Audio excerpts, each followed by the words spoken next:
ఆంధ్రప్రదేశ్లో కులతత్వం, మతతత్వం పెరుగుతున్న నేటి పరిస్థితుల్లో శాస్త్రీయ దృక్పథాన్ని పెంపొందించే ప్రజా సైన్స్ ఉద్యమం ఎంతగానో అవసరముందని జన విజ్ఞాన వేదిక వ్యవస్థాపక ప్రధాన కార్యదర్శి వల్లంరెడ్డి లక్ష్మణ్ రెడ్డి పేర్కొన్నారు.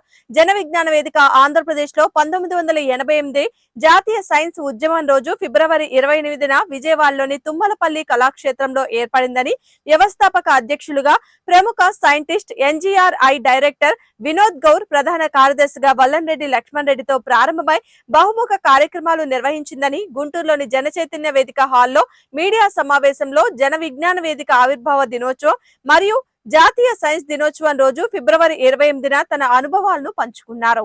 జన విజ్ఞాన వేదిక నేడు ఆవిర్భావ దినోత్సవం 1988 ఫిబ్రవరి 28న జాతీయ సైన్స్ దినోత్సవం రోజున విజయవాడలోని తుమ్మలపల్లి కళాక్షేత్రంలో జన విజ్ఞాన వేదిక ఆవిర్భించింది.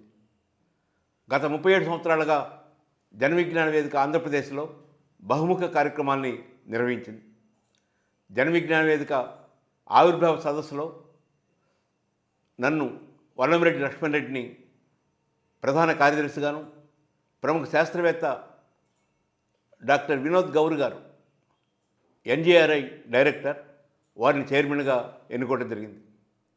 అనంతరం ఆంధ్రప్రదేశ్లో జన విజ్ఞాన వేదిక అక్షరాస్యత ఉద్యమంలోనూ, సైన్స్ ఉద్యమంలోనూ అనేక స్వర్గీయ ఎన్టీ రామారావు నేతృత్వంలో సంపూర్ణ మద్య నిషేధం అమలైంది. 16 నెలల పాటు ఆంధ్రప్రదేశ్లో మద్యం లేకుండా మద్యరహిత సమాజం ఏర్పడింది. నేరాలు, హత్యలు, అత్యాచారాలు, ప్రమాదాలు గణనీయంగా తగ్గినాయి. పేదల యొక్క ఆదాయాలు గణనీయంగా పెరిగినాయి. పెరిగిన ఆదాయాలను పొదుపు చేసుకోవడానికి మహిళల్లో పొదుపు ఉద్యమం ప్రారంభమైంది. డ్వాక్రా గ్రూపులు ఏర్పడినాయి.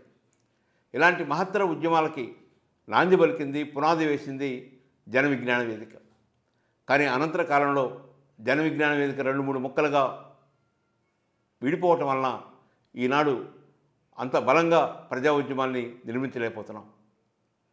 ఈనాడు కులము, మతము, ప్రాంతీయ తత్వాలకి వ్యతిరేకంగా ప్రజల్లో శాస్త్రీయ భావాల్ని పెంపొందించడానికి, ప్రశ్నించే లక్షణాన్ని పెంపొందించడానికి జన విజ్ఞాన వేదిక మరింత కృషి చేయాల్సిన అవసరం ఉంది.